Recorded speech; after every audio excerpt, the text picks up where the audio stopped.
Hello, welcome to this week's Quick Tip. Damien, Digby doing some navigation training. So, we're going to look at a quick tip today is how to determine when to give that inbound radio call in an aerodrome we're flying to.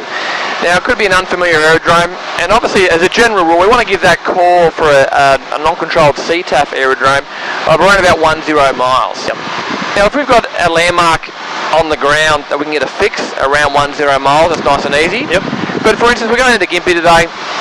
There's actually not a lot around that distance to the south. Yep. There's a few towns out to the west a bit we can use, but it's still a bit hard to determine exactly where that 10 miles is. But we're surrounded by a lot of green pastures, and it is hard to get an accurate fix. Yep.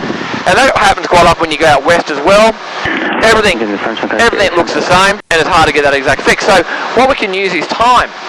So you've already worked out your estimate for arrival of Gympie, which is what, Digby? Which is 10 past? Yeah, 10. So we know in the sling aircraft we travel about 100 knots. Now we can do this really accurate on the flight computer, but just for today's example, we're going to work it out in our head. So the 100 knots, we're travelling about 1.5 miles a minute in nil wind. We don't have much wind today. We know we get there at 10. Yep. So 10 miles at 1.5 miles a minute is around about 6 to 7 minutes. Yep. Time. So we need to subtract, say, 7 minutes out from our estimate time of arrival. Yep.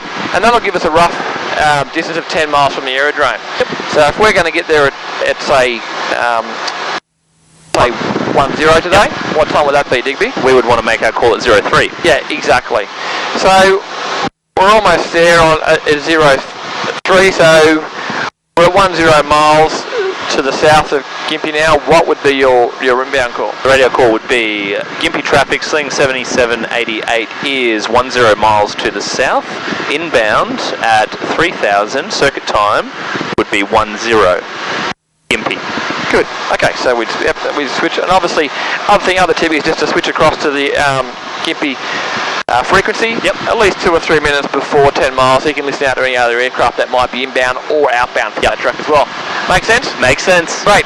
Thanks for joining us, and see you next week for GoFly Quick Tip. Woo!